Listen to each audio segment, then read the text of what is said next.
Welcome to the Asian Dating Podcast. I'm your host, May Bugenhagen. I run a boutique matchmaking company in Los Angeles, and I help men all across the US meet a lovely Asian woman. So today I have a guest, Connie Curtis. She is a transformation coach and empowerment speaker who helps women break free from codependency, unlearn people pleasing, and reclaim their voice.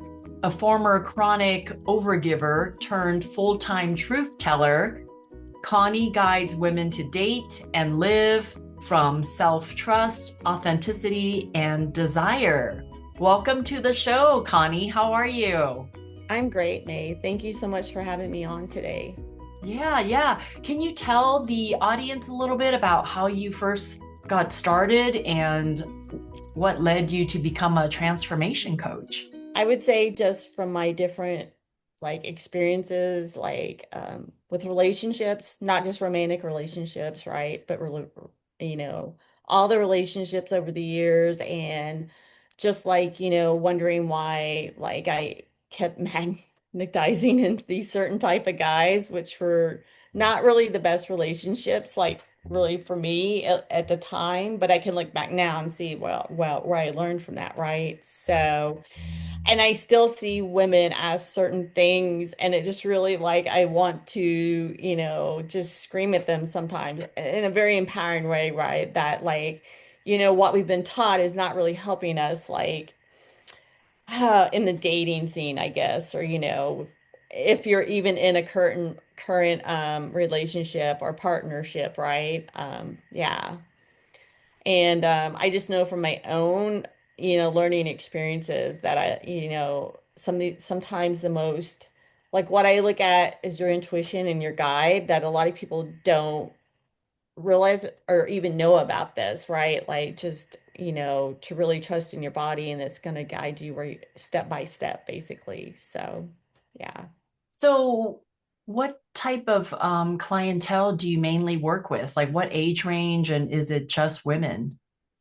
I've worked mainly with women. The age range I would say is more like in the 30s up to like 60, 65, something along those lines, right? And I find a lot of people, women are really starting to wake up and, there's a lot of different, women are starting to wake up. Men are too. And there's a lot of misconceptions and myths out there. And there's just things people don't know that they've never heard of because they weren't taught that, right? Because we learned everything else to fit in, but now everyone's realizing, you really want to show up more yourself, your real self. So it's really about helping pe women unlearn everything they learned about themselves and really start letting their real selves out, so to speak, I would say. How do you teach the women to unlearn something, what they've learned in the past 35, 45, 55 years? So I don't have a general way I do things. I'm very specific with the women. Like when they come on my one-on-one coaching, we go through what I offer as a blueprint plan. So they can tell me if they're wanting to focus on their dating life or maybe a different area, right? And then we sort of go more into specifics around that. And I have more specific questions I ask them. We really start looking, I would say, maybe at their childhood stuff, parents. And also, I mean, really two big things besides that are, mindset, but your nervous system is such a huge part of just really being grounded and calm in this world and really being yourself and not letting other people's expectations run your world, so to speak. Yeah, and then some conscious thoughts. So it's not like a one-all thing. So, but the calmness, I feel like the more people understand that if you start, listening to your body and your nervous system, and you can sort of take out and look at people as a mirror back to you, right? Like if someone's reflecting something back to you and you may be feeling emotional triggers around that, you want to learn to feel those and not keep them bottled up. And realize too, they're just reflecting something back in your inner world that needed healed. And that could be childhood wounds, things from a past relationship, it really varies. We all have the same sort of experiences, but then, how we let go of those can be, uniquely ours. So, yeah. So, why do you think so many women get attached to the story of someone instead of the reality of who he really is? Like they get so caught up in this Mm. fantasy of, I want this great guy and work towards this guy. But how do they find someone who's more realistic than the storybook, rom-coms? Well, I think a lot of it's stories we've all bought into, right? Through our lives, however that is, like from movies, things we've been told by other people. And the other thing is like, there's generational and collective trauma. So like codependency is something a lot of us, I don't want to, I feel like it's shifted a lot now, but like, a lot of us grew up with our parents being very, our moms being like codependent on our dads. And when I say codependency, I don't mean that is, women, like as women, we're very capable of doing everything, but it doesn't mean we have to. So, you know, um, it's unraveling the patterns, which can be it's like a simple thing, and yet it's not simple to really explain. It's sort of more transformational. Like, if I think the best way I can explain it is that, if you are, waiting for someone to say, I love you before you can say you love yourself, that's like codependency. And really what I help women, you know, start unraveling, because I think a lot of women have stepped into the self-love, self-respect, self-confidence thing, because it's just sort of like how it's all shifted.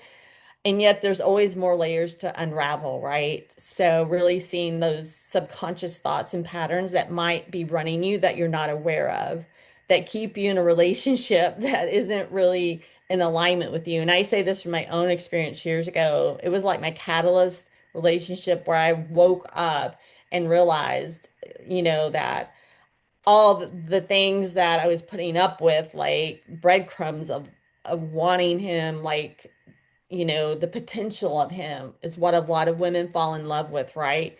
We don't fall in love with the person like in front of us in that very moment, like in the moment, like, can you love that person, be committed to them? And we go into all the potential, like maybe we can change this and change that. And it's just like when you start doing that, you're not really living life in the moment and you're not being with the person as they are right now. So I really think that's the question, like if you love the person as they are right now in this moment, that, because they're not going to be perfect, like in the rom-coms, even in rom-coms. I mean, if you start looking, there's things that aren't perfect with everyone, right? So we've all sort of bought in. We wanted someone to come in and save us, and we don't really need, people are here to, we do have people supporting us and maybe at times saving us. But once you start looking at your loving yourself and choosing yourself over how maybe someone is treating you, like, would you treat yourself like that? And if the answer is no, then, you're going to learn to put boundaries down with that person. And if they don't respect those boundaries and try to, keep coming at you that way, that's not loving and empowering, I would say, that's when we start waking up in a relationship. And that's part of as my friends and I say, I mean, our souls created this game, even though there's moments, it's not all flowers and unicorns and fun and games, right? It's some of it's hard and some of it's sticky and some of it's dark, but that's what we're here to do. So yeah. And we get stuck, I think, because we're looking at the potential of the person, not at the person in front of us, right? Yeah, you really can't change a man. I feel like just in my experience with my husband, how we've been together for almost 18, 19 years now, he's kind of set in his ways, and it's unless he wants to change, Exactly. there's no way I can get him to change. It's not like I can get him a gym membership and all of a sudden he's going to want to go work out. Like he's already developed his own exercise regime and schedule and how he stays in shape. So it's not like I could just make him change all of a sudden. And I think a lot of times that's kind of how we're dating. Women are dating online. They look at this guy and think, gosh, he has, 70% of what I'm looking for. But if I'm with him, I could probably make him 100% of what I'm looking for. And that's not realistic. I mean, just like a guy can't change me, I'm not going to expect a guy to change anyway. So, yeah. Exactly. Yeah. And like it's exhausting. Like the people pleaser good girl that, I mean, really we can see all around us. Like it's exhausting if you're trying to change everyone and please everyone else at the same time, and then you totally forget about yourself, right? So yeah. Did you say in your bio that you were a people pleaser for a lot of years in your Most of life? my life, yeah. How did you realize that you were a people pleaser and that you didn't want to do it anymore? You're like, I don't need to please people anymore. Like, what was that moment that made you realize, you know what? I'm just going to do what makes me happy, not what makes other people happy. So I think it's been a series of moments because you're always unlayering yourself, right? Like, but I would say the pivotal moment where I realized it was like I've always been very intuitive, and my ex, that my relationship from years ago, was even in like transformational work, right? In a different realm than like coaching, but he was doing that and then he stopped. So he sort of actually got me started doing the work, and then I hired a coach because I realized intuitively that I needed support around it. So, like, he really helped me start building self-love, the foundation of choosing myself, right? Self-love, self-respect, self-confidence, all the things about choosing myself. And that's, when you start building that and the other person either realizes like they can't control you anymore, and that maybe from narcissistic patterns, because I don't think anyone's narcissistic, but they have patterns of that, right? And it's just patterns that aren't healed. But literally some people tell you and you may not hear it, because my ex, he literally said he wasn't gonna like grow anymore. And I was just, that was a deal breaker for me, right? Because I mean, our relationship wasn't really healthy as it was. It was more like a friendship in ways, but he still wanted to control me. And when he couldn't really, like, I started saying my own beliefs and things like that, like I could be with what he believed, but he was like, well, basically it boiled down, he wanted to be right. So if you're with someone that wants to be right all the time, unless you just want to be controlled all the time, it's not going to work. And I say this because I've heard a lot of men, even what we consider celebrities, because I don't really pedestal them anymore, but like for a better description right now, like, they're talking about why would we fight when we have everything we want? That's just being right. And that's why a lot of people don't, that are conscious and have worked on themselves. And it doesn't mean you have to be spiritual. It just means they're waking up and they're not putting up with the bullshit anymore. Like, and yeah, I mean, it's really just about, do you want to be with someone that wants to be right all the time? And this could be in any relationship, because how we are in our romantic relationships isn't just romance, right? It's like family, I mean, friendships, all of it. Like how you do one thing is how you do everything. So when you start delayering yourself, you're going to basically, if someone triggers you and you see that it's an old trigger and you don't get emotionally fired up anymore, and you start and you don't give them energy to that conversation disappears. That person may disappear too because they're not getting back what they want from you, right? Because you don't have any control over that. Right. Right. Yeah. It's like when someone says something bad about somebody and you just don't chime in on it. You can just say, Yeah. well, yeah, that's interesting you said that. But, anyways, let's change the topic. And then if you don't pitch in on that gossip or that bad mouthing, then they just go away. Then they stop. They know that, okay, Connie's not the person to talk to about this. And then they just end up not talking to you about it. So, yeah. Yeah, I feel like it's more the energy, right? People aren't getting that energy exchange they want back from you, right? So like My friends that I have now here, like literally when I got to St. Pete, it was like I walked into a movie that had been waiting for me to come. And not visually. I mean, it's hard to explain. It was just that essence and energetics, right? So like my friends that I really trust and hold the connections I have here, and one's not here even, but I mean, they live in Nashville. But like I can say anything to them and and sometimes there's rapture and repair, but that just means like if you do get in a discussion and you're not like on this, usually you're on the same page, you're just saying words differently, right? Usually, most often that's what happens with people. I'm not saying all the time, but most of the time. So like you can always repair that. And like, if there's commitment to that relationship, and like, you just don't have to over explain yourself to people. And one of the things I found really, really empowering for myself, and I believe, for my clients is like sometimes saying nothing when people say something that's like, I don't know, gossip or something you don't believe anymore. Like I say, it's a cute story, right? Like some of the stories people say, it's like a really cute story, and that sort of neutralizes the story, and you can tap back into yourself and say, feel into your gut or intuition, is that something I really resonate with? And a lot of times, if someone's saying something to you, you can just, and it doesn't trigger you anymore, you can just walk away. Sometimes the most empowering thing you can do is just be silent.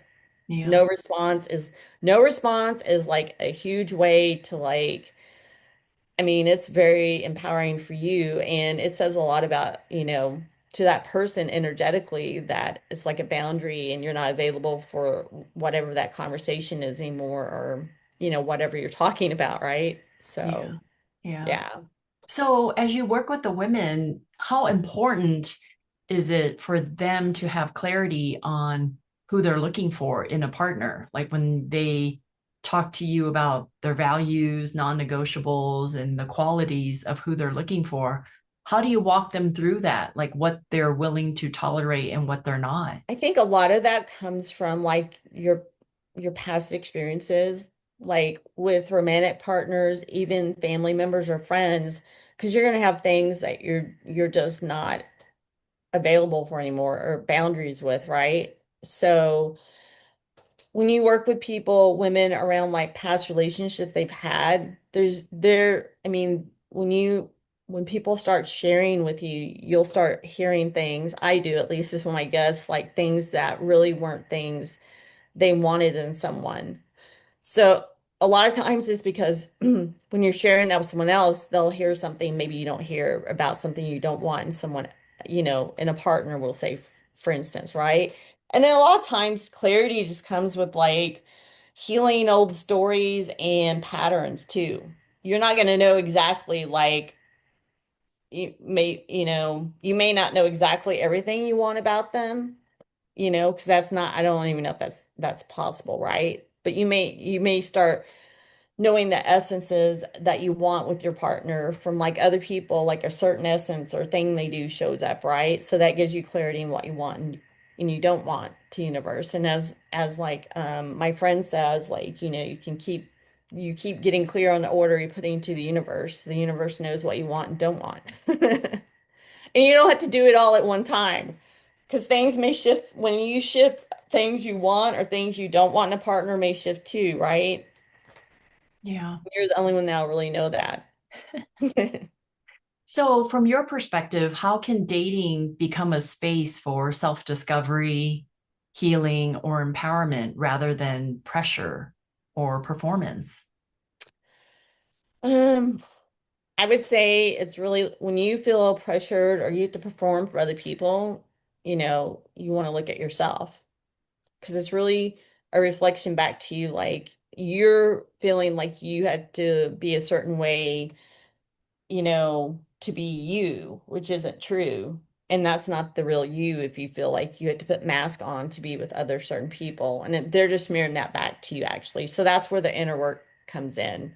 And it's not like a simple, I mean, one, two, three, it's stuff you have to look at. And once those things, you start working on them and you decide those are things that aren't really part of the real you, they're just a mask you put on over time. And then those things just sort of like you start shifting them to how you really want to show up. And when you're really showing up how you want to show up, you know, and it's going to be a different version of you every time. So like you're not going to have it all figured out at once. So, us putting pressure on ourselves to be this perfect human being or girl to get the perfect guy is just a bullshit illusion. Like the only way you can really show up is just choosing yourself and being the real you. And, that's why women hire coaches. Like, I mean, that's why I've hired coaches, right? And it wasn't always just dating's part of it. A lot of women hire coaches for dating but it's really at the end of the day, choosing yourself and being happy with yourself. Because once you get happy with yourself, then people show up and people wonder why people just show up out of the blue, but it's because they're finally it doesn't mean you're going to be like you don't feel emotions and have your range of emotions like sad and anger and stuff, right? But it means you're happy with your life and you love your life as it is right now. So like if you even stayed single forever, you would still love your life.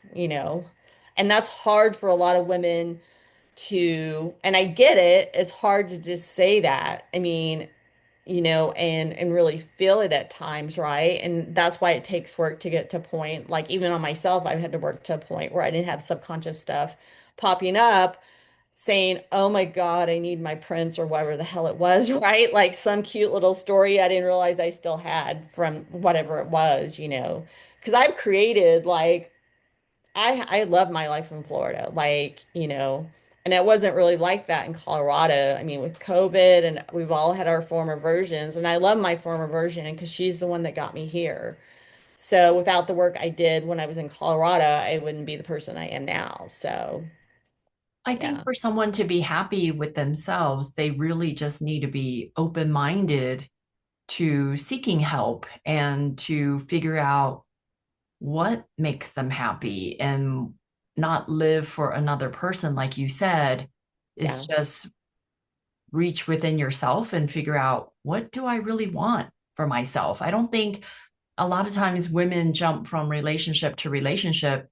They don't even know who they really are because they just adapt the likings or personality of the person they're seeing.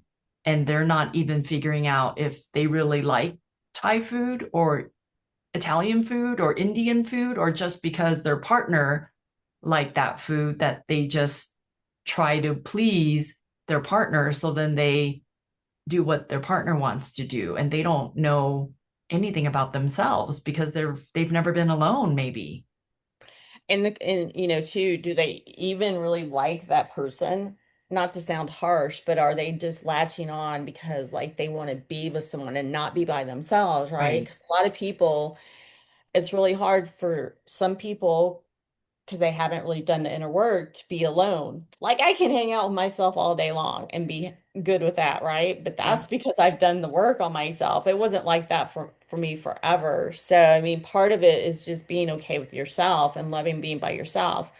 Because even with a partner, like you don't want to depend on them for everything in your life, like, or at least I don't, right? Because that's a form of codependency, and that sets up for a lot of I don't know, unhealthiness in the relationship and even heartache, right? If you're depending on one person for everything, because you can't depend on one person for everything. Right. You have to be happy with yourself and, choose yourself. And, I've heard this countless times, like, and I believe this, like, your partner that, like, is energetically in alignment with, like, who you're being right now like they're gonna be able to hold space for you. Like even the version of you that just, needs to cry one day or whatever, right? And they're not gonna bitch and complain about the woman like, I don't know, doing this and that. I can't even think of an example right now, right? But it's just really and being a cheerleader for their partner instead of always wanting to bring the attention back to them, right? And just having a partner that can hold the same space to them. Even John Wineland said, that like sometimes, it's like fluidity, you're not always going to be feminine and we're all feminine and masculine and it's integration, right? But it's really, I don't even look at it like that anymore. It's like sometimes your partner's gonna need support from you for doing whatever it is, right? And sometimes you may have to support them. I think the key is really not being a mother to if you're being a mother in the relationship, right? Or him being the father to you, that's where it's unhealthy and that's where patterns and things need healed. And if your partner's willing to heal, be in the game of healing and expanding with you, that's awesome. But a lot of people aren't. I mean, and then sometimes you just have to let them go. As you're coaching women, how do you start? Like, how do you know what they need help with? Before we start working together, like I have a series of questions and like a blueprint plan that we go through so that we can narrow down like what they're wanting to work on, what they're wanting to create in their life, right? So it's not like this. So I customize it to what they're wanting, basically. Yeah. Okay. So, what kind of questions do you ask them in the first interview? Well, first I would see if we are a good match to work together, right? And then from then, if they're wanting to work on their dating life, we'll say, you know, I would probably ask them about previous relationships and like, you know, what didn't work for them with their partner and even sort of see like if we can pinpoint more of like where were they at in that, maybe some patterns or something in that they were being at that time, in their most recent relationship, what patterns maybe they're aware of that maybe aren't working for them in relationships, right? That are like from childhood wounds or something like that. I mean, and not go super deep into that, but just sort of scratch the surface to see, because we all have like wounds or patterns we need to heal in our relationships because most of the people doing this work we're like the ones that are breaking the generational patterns in our family, right?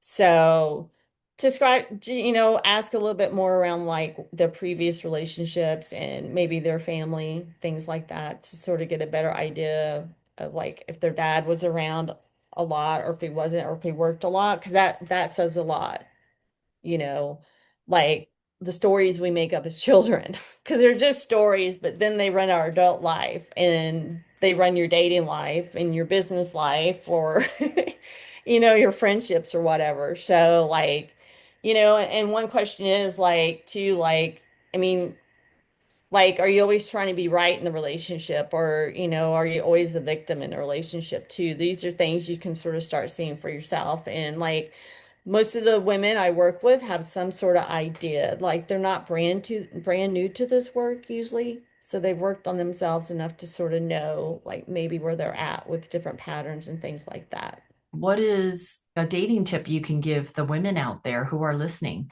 We always see like on dating shows, The Bachelor, or even movies, right? Like, oh my God, the butterflies, he must be our person. And then usually, I mean, that's such a huge myth. Like, if someone, you could be having nerves because it's a new person you're meeting or something like that, right? You want to check into that. And if you have, there's underlying things that could be happening, right? But overall, like, if someone's not you can't feel calm around someone, that is actually what I would call a red flag. You want someone that makes your nervous system calm, right? So that you can just be yourself with them. And, if you're being yourself, you're just going to share and do things that you normally would do, right? And you're not going to have a mask on. So, because it's really important to feel safe for women, but even for men, you want to feel safe in your body. And that's one of the things I help women do without a partner, but you definitely want your partner to hold a safe space for you. Even friendships, like if I don't feel safe with saying stuff to people, I just know those aren't my soul peeps because I just know I trust my intuition that much and I trust that I'm exactly with who I'm supposed to be right now. And, your soul peeps and your partner are going to be your biggest cheerleaders no matter what you're doing and what other people are going to say. So really like learning to trust your body and your intuition, and you want a calm nervous system, not butterflies. So people who are seeking butterflies on the first date, that's probably not the right thing for them to be pursuing because butterflies doesn't necessarily mean happy ever after because they're not being themselves and they're just looking for the Yeah. chemistry.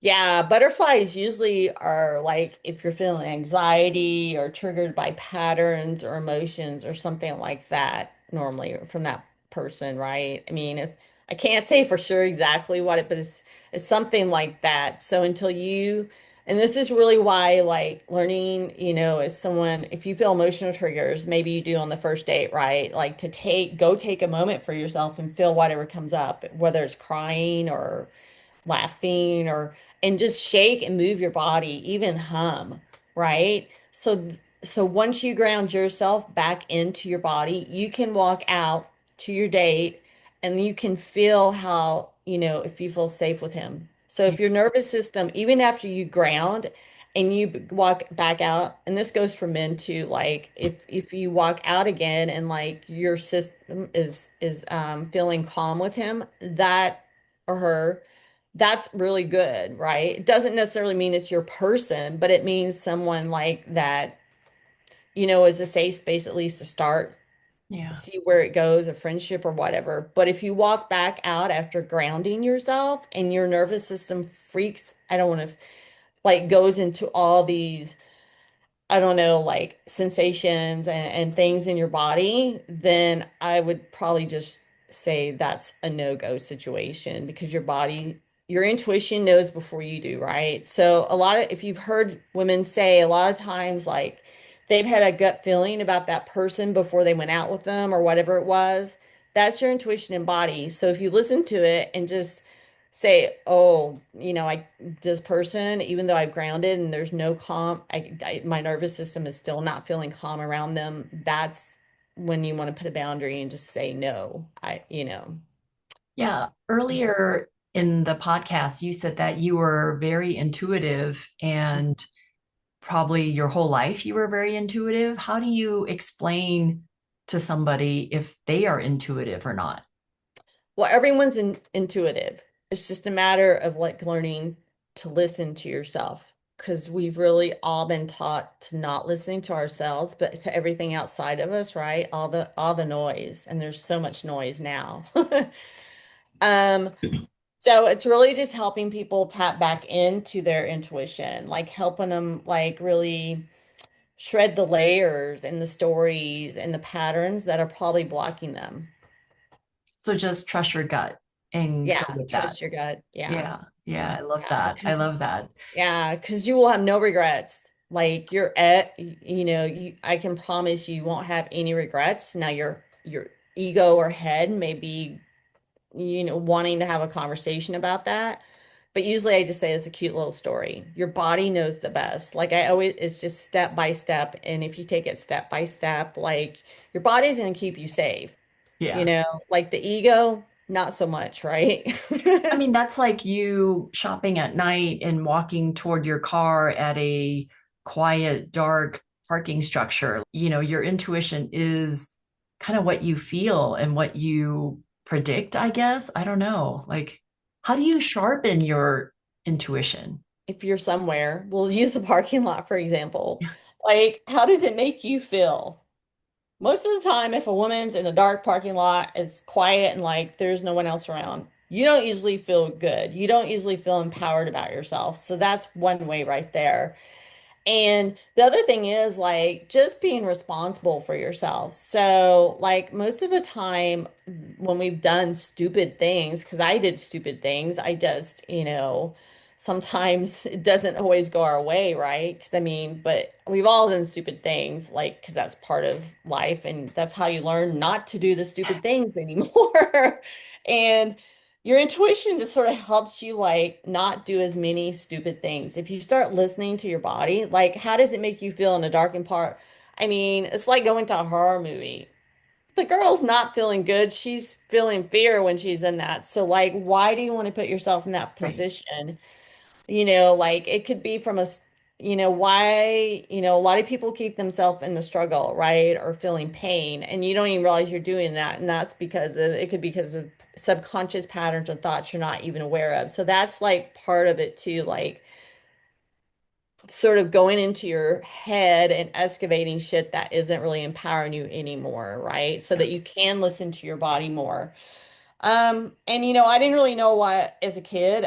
I knew there was something guiding me, but I had my experiences where other people shut me down too because I was just a kid and I didn't know. So and I wasn't supported by my parents like that because they didn't know. So and it's much different now because conscious parents are realizing there's different ways to listen and help your kids process this, right? So, but I mean, really, like being responsible for yourself. You don't need a guy to tell you not to go out shopping at dark, Yeah. like at a store by yourself. Like, and if you do, like that's some codependency and scarcity. I mean, patterns in there blocking you, right? You want someone else to like tell you what to do. Like, I want someone to tell me not what to do, but like support, like, and I've created support around myself because I don't have partners. And you just need to do that. But you also want to be responsible for yourself.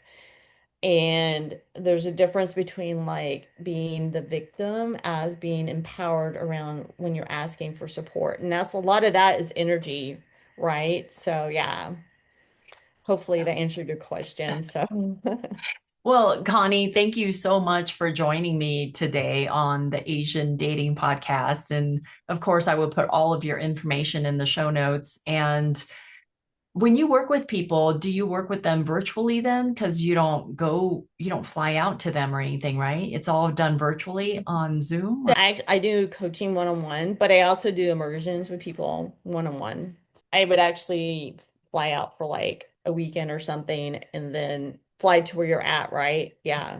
Sort of like VIP days, you could say, right? Where it's more one-on-one in person. I usually do like I do like 3 months and okay. then we check in and see if, someone wants to keep working with me, right? Like I'm just like your guide. I'm not there to tell you the step-by-step instructions. Like, if I don't coach like that. It's like, I'm not going to tell you what to do, basically. I may support you in sort of figuring out like how to choose for yourself, right? Because when you start getting where you really trust your intuition and feel into your body, things can be a simple yes or no. And it's all about like, you get people call them signs from the universe, or you get your responses from different people or music or TVs, visuals. It's different for everybody. So from those responses, people can make a choice, and that choice is just yes or no until you start going into the how of stuff. And that's when people get confused, right? Because you go into your head. And I know this because that's what I used to do all the time. And then you Okay. make your life complicated where it's not really that complicated. And like when you really just drill down into it and get to a point, like you ask for things to show up, they will show up. It may not always show up like how you visually thought it would be, right? Wrapped in a different package, but that's part of the key and fun is started learning to open and receive when things look differently too, and the other thing too is like when things come to you, it may be an alignment for you, may not, but you get to choose. And I think a lot of people forget that they get to choose. You don't just take the breadcrumbs handed to you. The universe doesn't give you breadcrumbs.